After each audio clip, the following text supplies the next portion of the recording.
Astaghfirullah. Assalamualaikum warahmatullahi wabarakatuh.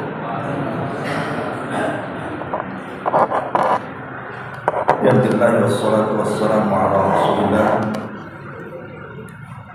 wa ala alihi wa sahbihi wa mawala wa la hawla wa la quwwata illa billahi wa ba'd. Alhamdulillah, segala puja dan puji hanya milik Allah Subhanahu wa ta'ala. Sallallahu alaihi wasallam kita hadiahkan kepada Rasul kita Nabi besar Muhammad sallallahu alaihi wa ala alihi wasallam. Kita lanjutkan kembali kajian kitab Tauhid. Dan kemarin kita sudah masuk pada bab Fadlul Tauhid wa ma yukaffiru minal. Bab yang bicara tentang keutamaan tauhid, dan tauhid adalah perkara yang bisa menggugurkan dosa. Mari kita sudah membaca satu dalil daripada surah Al-An'am ayat 82. Kita ulas sedikit. Allah Subhanahu wa ta'ala berfirman, alladzina amanu wa lam yalbisu imanahum bidzulmin ulaika lahumul amnu wa hum muhtadun.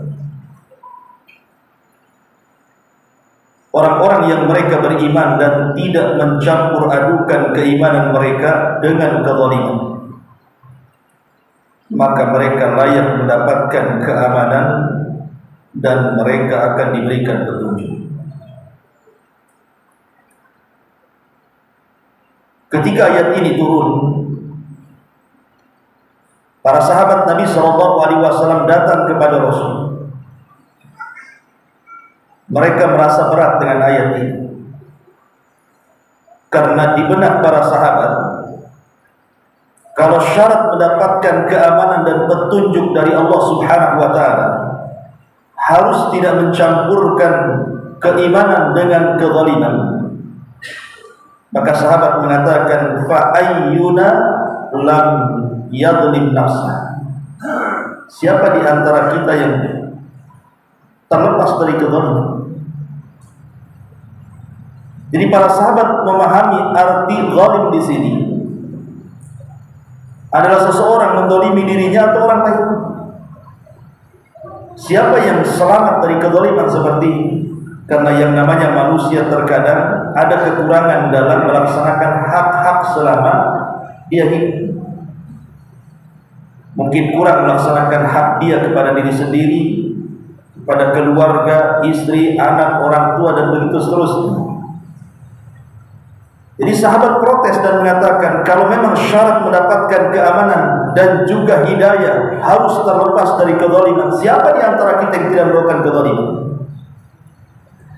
Maka Nabi SAW meluruskan pemahaman dan mengatakan, zalim dalam ayat ini bukan sebagaimana yang kalian paham, tapi zalim dalam ayat ini maksudnya kesyirikan. Kemudian Rasul membacakan ayat surah Luqman, nasihat Luqmanul Hakim kepada putranya, ya bunayya la tusyrik billahi inna syirka la dzulmun adzim. Wahai anakku, janganlah kalian melakukan kesyirikan, karena syirik itu adalah kezaliman yang sangat besar.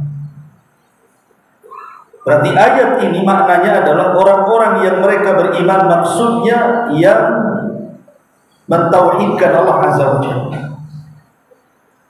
Kemudian mereka tidak mencampurkan tauhid mereka dengan kesyirikan, maka mereka akan mendapatkan keamanan dan mereka akan mendapatkan petunjuk. Apa yang dimaksud keamanan di sini? Yang dimaksud aman di sini, kata ahli tafsir, adalah aman kelak pada hari kiamat dari azab Allah Subhanahu wa taala. Itu di akhirat. Tetapi di dunia orang yang bertauhid akan aman darahnya, akan aman hartanya, dan akan aman kehormatannya. Karena orang kalau sudah mengucapkan 2 kalimat syahadat, tidak boleh ditumpahkan darah, tidak boleh diambil hartanya, dan tidak boleh dirobek kehormatannya. Mereka harus mendapatkan keamanan di dunia. Adapun di akhirat, maka mereka aman dari azab Allah Subhanahu wa taala. Sebagian ulama mengatakan bahwa aman di sini ada 2 jenis. Ada namanya al-amnul mutlaq, ada namanya mutlaqul amn. Apa bedanya di sini? Kalau al-amnul mutlaq, aman secara mutlak itu artinya sama sekali tidak akan tersentuh neraka, direct masuk surga. Itu namanya al-amnul mutlaq. Tapi kalau mutlaqul amni, boleh jadi dia masuk surga, akan tetapi ada proses. Mungkin dia masuk neraka dulu dalam rangka membersihkan dosanya. Sehingga dari sini ada 2 kelompok orang masuk surga itu. Ada yang masuk awaliyah, memang pertama langsung dia masuk surga, tidak kemana-mana lagi. Dan kelompok yang kedua tertahan dengan dosa-dosanya. Kapan seseorang mendapatkan amnul mutlaq ini, direct masuk surga tanpa harus singgah di neraka? Kalau mereka terlepas dari 3 kezaliman. Karena zalim itu kan terbagi 3. Ada zalim kepada diri sendiri, ada zalim kepada orang lain, dan ada zalim kepada Allah Subhanahu wa taala.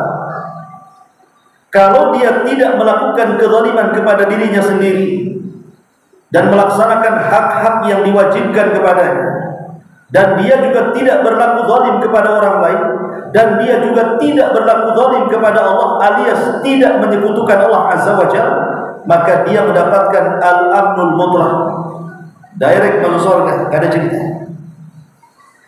Tapi kalau seandainya satu di antara 3 kezaliman ini Anda lakukan, okelah, kita tidak menzalimi Allah, kita mentauhidkan Allah, kita tidak menyekutukan Allah, kita tidak meminta-minta ke kuburan, kita tidak datang ke dukun, tidak percaya dengan tangkal jimat dan yang semacamnya. Tapi kita terjatuh kepada zalim kepada orang, mungkin mencaci, memaki, menghina dan yang semacamnya, atau zalim kepada diri sendiri, kurang memperhatikan hak-hak kita, maka dia tidak akan mendapatkan al-amnul mutlaq, keamanan mutlak. Boleh jadi dia masuk surga tetapi bukan dalam kelompok awaliyah, mungkin belakangan setelah dibersihkan dosa-dosanya. Itu makna lahumul amnu. Adapun kalimat al-muhtadun, mereka mendapatkan hidayah. Maksudnya mendapatkan hidayah, Allah berikan hidayah mereka di dunia pertama dengan masuknya ia ke dalam Islam. Karena Islam itu hidayah, bahkan hidayah terbesar Islam itu. Kemudian juga setelah kemudian Allah Subhanahu wa taala wafatkan dia di atas Islam, maka Allah berikan hidayah lagi di kuburannya dengan cara apa? Mampu menjawab setiap pertanyaan munkar dan nakir. Kalau ditanya man rabbuka, dia katakan Allah. Wa man nabiyuka, siapa nabimu, dia katakan Muhammad. Wa badinuka, apa agamamu, dia katakan Islam. Raditu billahi rabba wa bil islami dina wa bi Muhammadin nabiyya wa rasulah. Jadi berikan hidayah, sanggup menjawab pertanyaan munkar dan nakir. Yutsabbitullahu alladziina amanu bil qauli tsabit. Allah tetapkan jawaban orang-orang yang beriman dengan jawaban yang mantap. Kemudian setelah masuk ke alam akhirat, maka Allah Subhanahu wa taala berikan hidayah dengan langsung dimasukkan orang ini ke dalam surga. Itulah makna hidayah di sini. Jadi orang-orang yang mentauhidkan Allah dan tidak mencampur adukan tauhid mereka dengan kesyirikan, mereka mendapatkan keamanan di dunia dengan apa? Aman darahnya, aman hartanya, aman kehormatannya. dan di akhirat aman dari azab Allah. Wa hum muhtadun, dan mereka mendapatkan hidayah. Di dunia mendapatkan Islam, di dalam kubur dia sanggup menjawab pertanyaan setiap kata-kata munkar dan nakir, dan di akhirat langsung diberikan hidayah, dimasukkan ke dalam surga. Dan ini adalah buah tauhid. Ini ringkasan kajian pada minggu yang lalu. Baik, kita masuk pada dalil kedua. An Ubadah bin Samit radhiyallahu anhu qala, qala Rasulullah sallallahu alaihi wasallam, man syahida an la ilaha illallah wahdahu la syarika lah wa anna Muhammadan abduhu wa rasuluh wa anna Isa abdullahi wa rasuluh wa kalimatuhu alqaha ila Maryam wa ruhu minhu wal jannatu haqqun wan naru haqqun adkhalallahu al jannata ala ma kana minal 'abd. Rawahu Bukhari wa Muslim. Dari Ubadah ibn Samit radhiyallahu anhu. Ubadah ibn Samit adalah sahabat yang termasuk as-sabiqun al-awwal dari kalangan Ansar, karena dia juga terlibat dalam pembaiatan Aqabah. Bahkan dia juga terlibat dalam perang Badar. Kalau seandainya 3 keutamaan ini saja kepada Ubadah ibn Samit itu sudah cukup. Dia orang yang awal-awal masuk Islam, dan dia terlibat dalam pembaiatan Aqabah, dan dia juga terlibat dalam perang Badar. Dan sesiapa yang terlibat dalam perang Badar, Rasul mengatakan, i'malu ma syi'tum faqad ghafarallahu lakum. Berbuatlah sesuka kalian, Allah mengampuni dosa-dosa kalian. Ditambah-tambah Ubadah ibn Samit ini adalah seorang sahabat yang direkomendasikan Nabi SAW dari 5 para sahabat tentang kepakarannya dalam Quran. Dan dia manusia yang sangat sempurna. Malamnya dihabiskan qiyamul lail, siangnya dihabiskan untuk siyamun nahar, puasa sunnah. Dan dia rajin membaca Quran, dan di waktu luangnya dia ajarkan Quran kepada manusia. Itulah Ubadah bin Samit. Ketika Nabi SAW meninggal dunia di masa kekhilafahan Umar bin Khattab radhiyallahu anhu, Umar menugaskan dia untuk menjadi salah satu pemimpin dari Syam setelah pembukaan. Ada perselisihan antara Ubadah dengan Muawiyah ketika itu. Akhirnya Ubadah pun pergi meninggalkan daerah itu, kembali ke Madinah. Kemudian Umar bertanya, kenapa kau meninggalkan Madinah itu? Dia mengatakan, aku berselisih dengan Muawiyah dalam perkara ini dan itu. Kata Umar, irji kembali, karena ketidakadaan dirimu di situ sama saja negeri itu tidak berdiri. Artinya Umar sangat memuji Ubadah ibn Samit.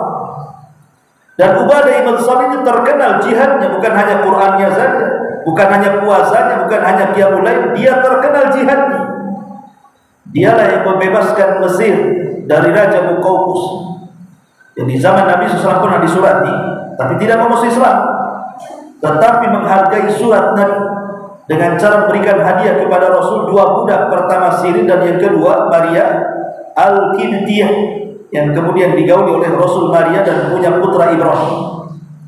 Nah, di zaman Ubadah ibn Samit ini, dialah yang memerdekakan Mesir dari Muqawqis. Padahal Muqawqis ini sudah merayu pasukan kaum muslimin, salah satunya dipimpin Ubadah ibn Samit, agar mereka meninggalkan Mesir dan akan diberikan hadiah yang sangat besar. Tapi Ubadah menolak dan mengatakan, kematian bagi kami lebih kami cintai daripada dunia yang kalian miliki. Begitulah semangat para sahabat Nabi sallallahu alaihi wa ala alihi wasallam. Baik, Ubadah ibn Samit ini mengatakan, Nabi sallallahu alaihi wasallam bersabda, man syahida, siapa yang bersaksi. Bersaksi ini adalah amalan lisan.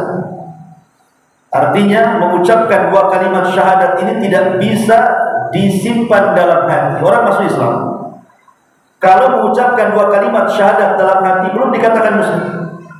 Dia harus mengucapkan 2 kalimat. Artinya ini amalan lisan. Ya tentunya dengan pembenaran dalam hati yang kemudian nanti diaplikasikan dalam sebuah perbuatan, karena itu bagian daripada iman. Barang siapa yang menyaksikan bahwa tidak ada sesembahan yang berhak disembah kecuali Allah, dia saja tidak ada sekutu baginya, dan bahwa Muhammad adalah hambanya dan rasulnya. Maksudnya hambanya dan rasulnya itu abdun fala yu'bad wa rasulun fala yukadzab. Karena dia hamba jangan disembah, karena dia rasul jangan didustakan. Kemudian kata Nabi SAW, wa anna Isa Abdullah wa Rasul, dan bahwa Isa adalah hamba Allah dan Rasul. Isa adalah hamba Allah dan Rasul. Ini bantahan kepada siapa? Bantahan kepada orang-orang Nasrani yang mengatakan bahwa Isa adalah Tuhan, Isa satu di antara 3 Tuhan, dan mereka mengatakan Isa adalah anak Tuhan. Maka Nabi SAW mengatakan Isa adalah Abdullah wa Rasul. Dia hamba Allah, tapi dia juga Rasul. Dia bukan Tuhan, bukan satu di antara 3 Tuhan, dan bukan juga anak Tuhan. Dan itu diambil dari perkataan Isa sendiri. Ketika Maryam bintu Imran satu hari kemudian keluar dari mihrabnya hendak buang hajat, kemudian dicegat oleh malaikat Jibril dalam bentuk laki-laki tampan. Kemudian Maryam pun marah dan mengatakan, pergilah engkau dariku, in kunta taqiyya, kalau memang kau orang bertakwa jangan ganggu aku. Tapi kemudian Jibril mengatakan, Allah mengutus aku untuk menghabar gembirakan bahwa engkau akan punya putra, namanya Isa bin Maryam. Kata Maryam, macam mana aku akan hamil? Tak ada satupun laki-laki yang menyentuh. Maka Jibril kemudian mengatakan, Allah mampu melakukan segalanya atas kehendaknya. Akhirnya Maryam pun hamil. Bayangkan, wanita suci tidak pernah keluar dari mihrabnya, tiba-tiba kemudian hamil tanpa ada pernikahan. Tentu orang-orang akan menyangka Maryam itu berzina. Tetapi Allah Subhanahu wa ta'ala ingin memberikan ketegaran kepada Maryam dengan cara apa? Memberikan mukjizat kepada putranya Isa bin Maryam. Ketika kemudian Isa lahir, kemudian Maryam mengatakan, ya Rabb, apa yang akan aku katakan jika manusia itu mengatakan aku berzina dan ini anak zina? Maka Allah katakan, diam saja, biar anakmu yang menjawab. Akhirnya kemudian Maryam pun menggendong putranya Isa bin Maryam. Manusia sudah ramai ribut, kok bisa wanita suci punya anak tanpa bapak? Berzina dengan siapa nih? Tapi kemudian Allah Subhanahu wa ta'ala berikan mukjizat kepada Isa dalam buayan, dalam ayunannya. Ketika orang-orang mengatakan itu bayinya siapa, maka Isa tiba-tiba bicara, dan pembicaraannya diabadikan dalam Quran surah Maryam ayat 30 dan seterusnya. Tiba-tiba Isa bin Maryam yang masih bayi mengatakan, qala inni Abdullah ataniyal kitab wa ja'alani nabiyya wa ja'alani mubarakan aynama kun wa awsani bis salati waz zakati ma dumtu hayya. Apa kata Isa? Isa berkata, sungguh aku adalah hamba Allah. Siapa yang mengatakan hamba Allah? Isa sendiri yang mengatakan hamba Allah. Dia memberiku Injil, dan dia menjadikan aku seorang nabi, dan dia menjadikan aku seorang yang diberkahi dimanapun aku berada. Dia merintahkan aku sholat, aku zakat selama aku masih hidup. Jadi yang mengatakan hamba Allah itu lisan Isa sendiri. Kenapa orang-orang Nasrani kemudian mengatakan Isa anak Tuhan? Dia sendiri mengatakan Abdullah, hamba Allah. Jadi Isa adalah hamba Allah, sama dengan yang lain. Wa anna Isa Abdullah wa Rasul wa kalimatuhu alqaha ila Maryam. Dan kalimatnya, maksudnya kalimat di sini kalimat kun fayakun, itu maksudnya. Jadi maka jadi. Itu kalimatuhu maksudnya kalimatnya. Kalimat kun fayakun itulah yang Allah Subhanahu wa ta'ala letakkan pada Maryam. Maka jadilah Isa bin Maryam. Dan ini sesuai dengan firman Allah Subhanahu wa taala dalam surah Al-Imran ayat 59, "Inna mathala Isa kamathali Adam, khalaqahu min turabin, thumma qala lahu kun fayakun." Permisalan Isa loh sama dengan Adam.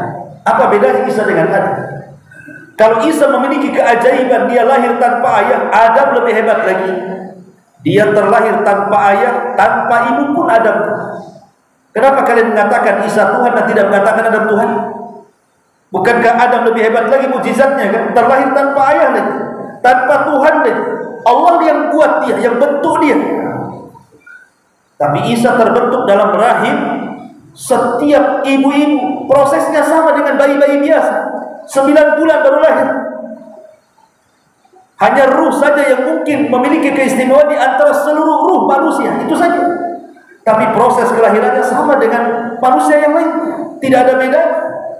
Dari mulai segumpal mani, kemudian segumpal darah, kemudian segumpal daging, kemudian ditiupkan ruh yang mulia itu, kemudian setelah 9 bulan lahir Isa bin Maryam. Makanya di sini kalimatuhu dan kalimatnya maksudnya kalimat kun di sini. Ini adalah kehendak Allah Subhanahu wa taala. Allah yang berkehendak dengan kalimat kun. Jadi maka jadi. Ada sebagian para ulama menjelaskan, saat kemudian Allah Subhanahu wa taala menurunkan Adam dari surga ke bumi. Kemudian Adam alaihi salatu wassalam diusap sebelah bahu kiri kanannya oleh Allah Subhanahu wa taala, keluarlah ruh yang begitu banyak.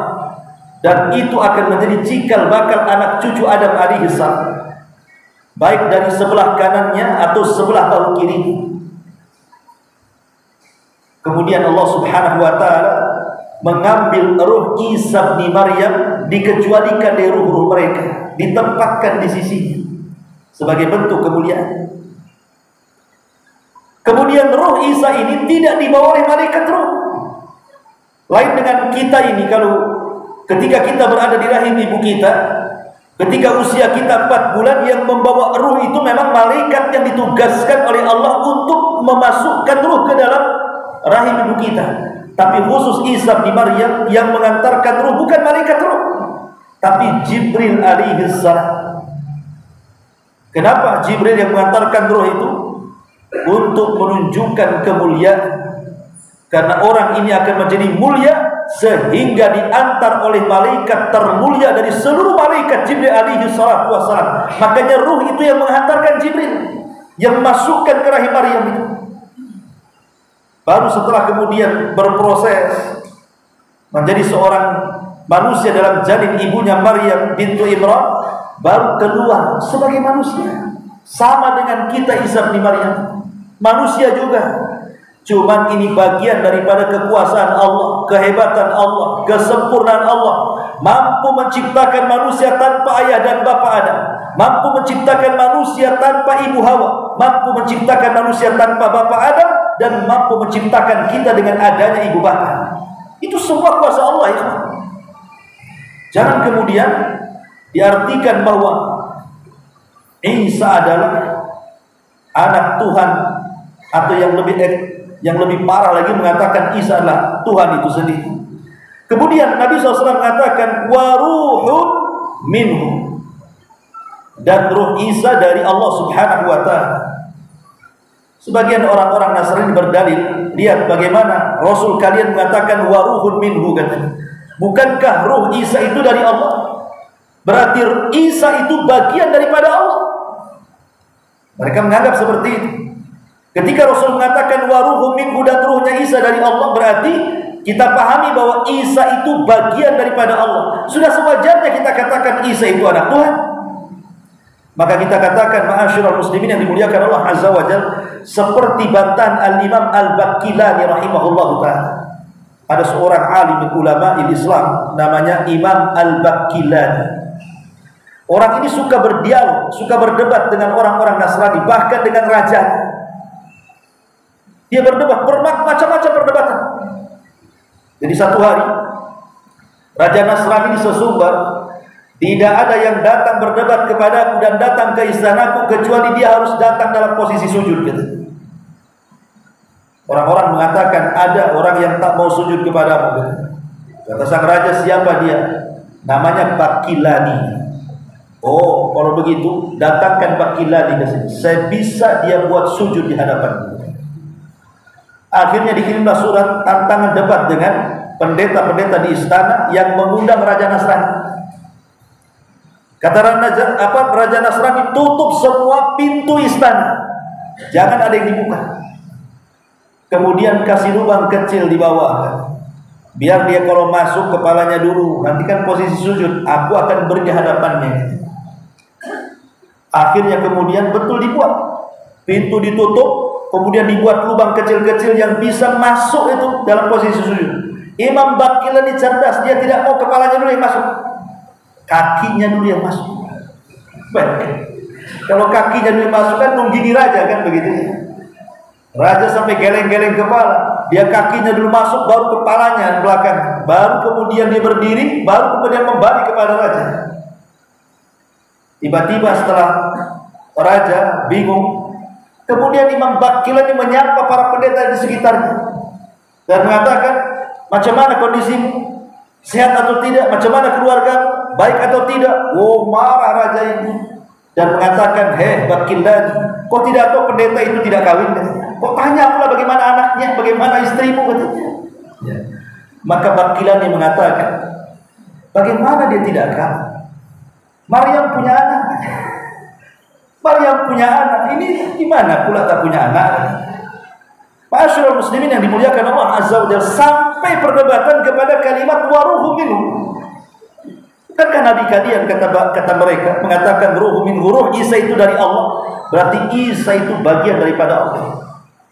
Maka Imam Bakilani membacakan surah Al-Jathiyah ayat 13.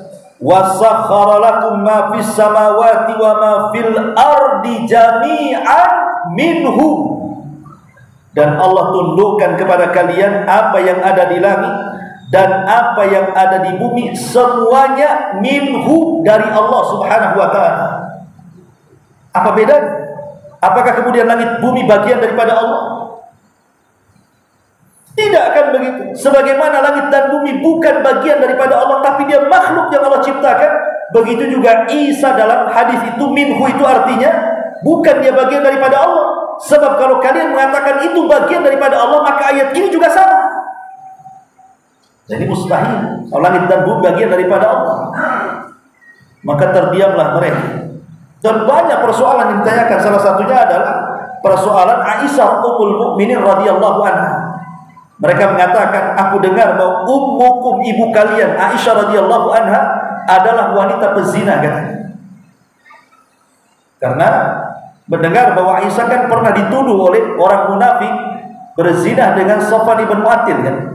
Tapi tuduhan itu terbantah dengan turunnya surah An-Nur 1-9. Maka dengan kecerdasan Bakilani, dia balik tanya kepada raja itu, apa tidak salah wahai raja?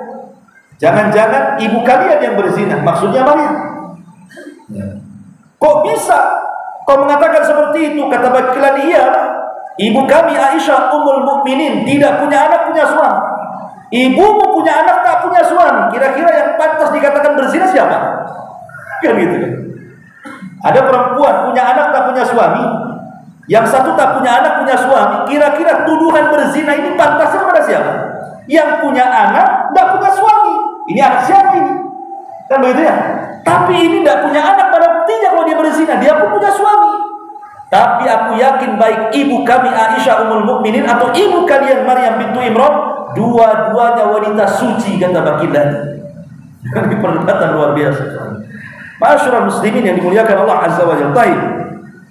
Wa ruhum minhu.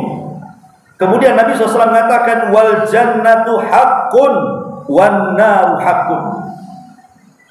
Dan kita bersaksi bahwa surga adalah benar adanya, neraka adalah benar adanya. Kita harus yakin keberadaan neraka. Karena ada dua kelompok ahli bid'ah yang mengatakan sesuatu tentang surga dan neraka. Pertama, Mu'tazilah. Mu'tazilah mengatakan bahwa surga dan neraka itu belum tercipta sampai hari ini. dan akan diciptakan kelak apabila sudah terjadi kiamat dan manusia sudah pindah ke akhirat, baru Allah ciptakan adanya surga neraka itu. Kalau sekarang belum diciptakan. Alasan mereka akal, karena kalau seandainya surga dan neraka diciptakan sebelum ada penghuninya, berarti Allah menciptakan sesuatu yang sia-sia. Tidak mungkin Allah menciptakan sia-sia. Jadi mereka mengatakan bahwa surga neraka itu nanti diciptakan karena belum ada penghuninya. Masa Allah menciptakan makhluk sia-sia? Akal mereka itu bermain di sini.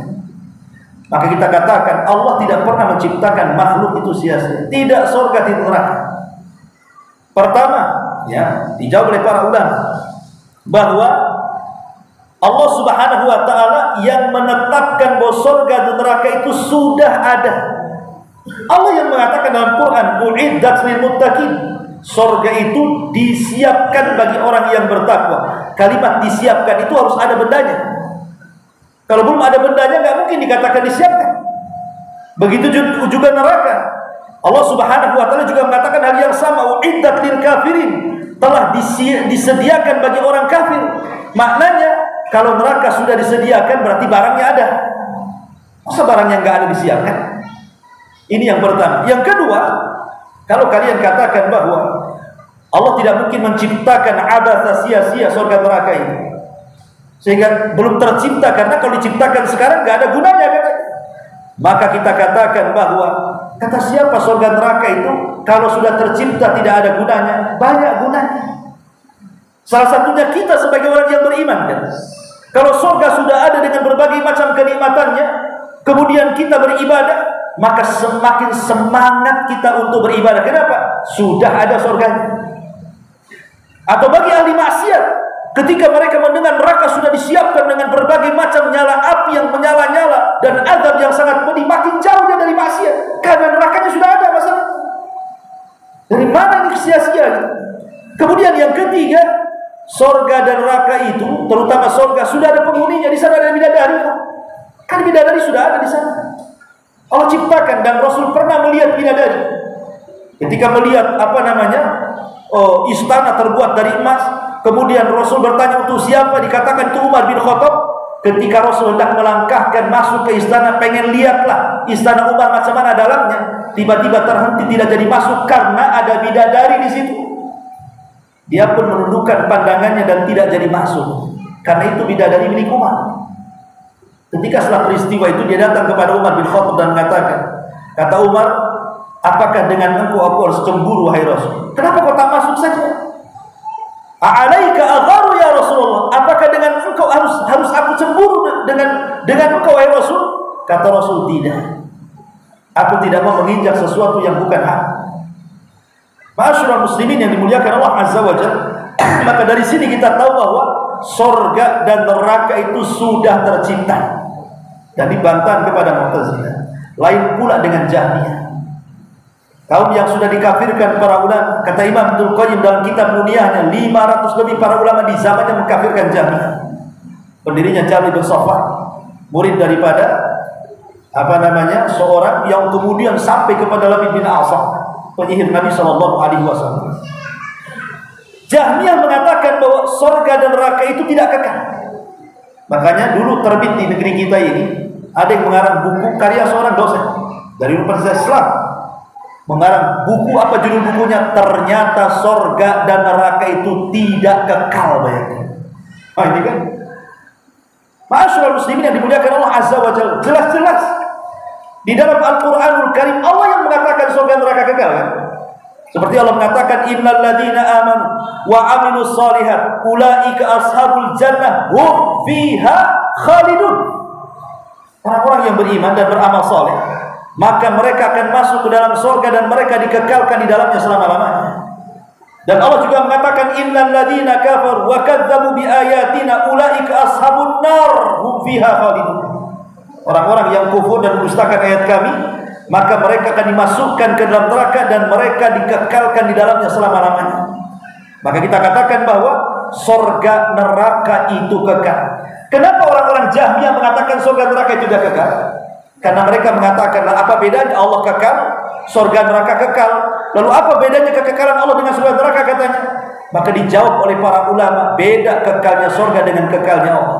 Kekalnya Allah tidak didahului dengan ketiadaan. Adapun surga itu didahului ketiadaan kemudian diciptakan. Yang kedua, kekekalan surga karena Allah yang berkehendak. Bukan karena surga yang berkehendak dia kekal, Allah yang menghendaki. Maka tidak benar kalimat itu. Maka kita katakan bahwa surga dan neraka kekal selama-lamanya karena kehendak Allah Subhanahu wa ta'ala. Baik, sebelum saya jawab, Ustaz, ketika Rasulullah sedang khutbah ada orang yang masuk masjid. Kemudian Rasul menyuruh untuk sholat ini, termasuk sholat tahiyatul masjid atau sholat qabliyah Jumat. Ini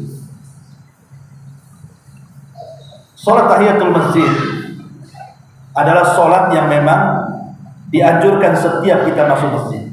Setiap kita masuk masjid, sholat tahiyatul masjid.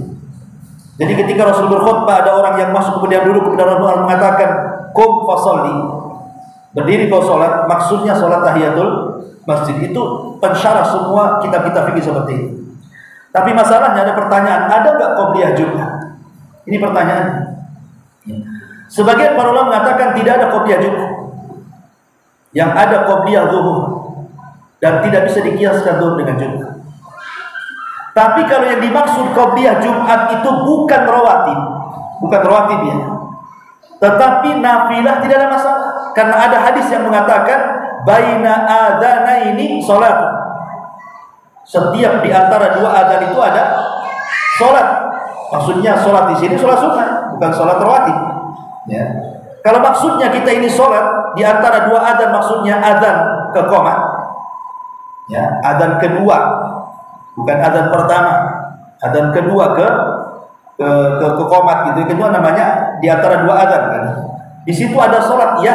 Hadis itu bisa kita jadikan melakukan salat 2 rakaat sebelum Jumat, tapi bukan qabliyah, bukan rawatib. Ya, itu hanya sekedar nafilah biasa. Artinya bisa dilakukan, bisa tidak dilakukan, kan begitu. Tapi kalau yang dimaksud qabliyah, wallahu a'lam, sampai hari ini saya belum mendapatkan penjelasan yang memuaskan. Dan ada juga memang yang mengatakan ada qabliyah Jumat dikiaskan dengan qabliyah zuhur, wallahu a'lam. Tapi hadis yang antum maksudkan di sini adalah tahiyatul masjid. Ya. Baik, kita lanjutkan sedikit. Jadi inti hadis ini adalah bantahan kepada siapa? Satu, kepada orang-orang Nasrani yang mengatakan bahwa Isa adalah anak Tuhan. Kita katakan Isa bukan anak Tuhan. Isa adalah hamba dan rasul. Dua, bantahan kepada orang Yahudi yang mengatakan Isa itu anak zina dan ibunya seorang pezina. Kita katakan Isa bukan anak zina karena tidak mungkin anak zina jadi nabi, tidak mungkin anak zina jadi rasul. Karena itulah orang-orang Nasrani mengkafirkan Yahudi, sebab tidak mengakui kerasulan Isa dan tidak menganggap adanya Injil. Makanya orang Yahudi itu selamanya tidak akan mengakui Isa. Lihat di sinagog, di tempat ibadah mereka tidak akan Anda temui Injil, yang ada Taurat. Tapi kalau di gereja ada dua-duanya. Taurat mereka pakai, Injil pula mereka pakai, dengan istilah perjanjian lama dengan perjanjian baru. Artinya bahwa Nasrani mengakui kerasulan Musa, tapi Yahudi tidak mengakui kerasulan Isa. Makanya Nasrani mengkafirkan Yahudi. Gak atur dua umat itu. Dan keduanya saling mengklaim bahwa keduanya termasuk penghuni surga, sebagaimana ma'ruf dalam Quran, lan yadkhulal jannah illa man kana hudan aw nasara. Tidak akan ada yang masuk surga kecuali Yahudi dan Nasrani. Kata Yahudi, kami yang masuk surga. Kata Nasrani, bukan, kami yang masuk surga. Asli itu saja dua agama itu. Ya. Ma'asyiral muslimin yang dimuliakan Allah Azza wa Jalla. Kemudian yang ketiga, bantahan kepada orang-orang musyrik yang mereka menyembah berhala, yang mereka menyembah patung-patung, yang mereka datang ke dukun dan begitu seterusnya. Karena ini adalah inti daripada tauhid, asyhadu an la ilaha illallah. Dan yang keempat, bantahan kepada ahli bid'ah dari kalangan Mu'tazilah dan kalangan Jahmiyah yang mengatakan surga neraka itu belum tercipta, dan yang mengatakan surga neraka itu tidak kekal. Maka kita katakan keduanya sudah tercipta, dan keduanya sudah kekal. Artinya hadis ini luar biasa. Hadis yang mencakup tauhid, karena 5 perkara ini mencakup semua keyakinan kita.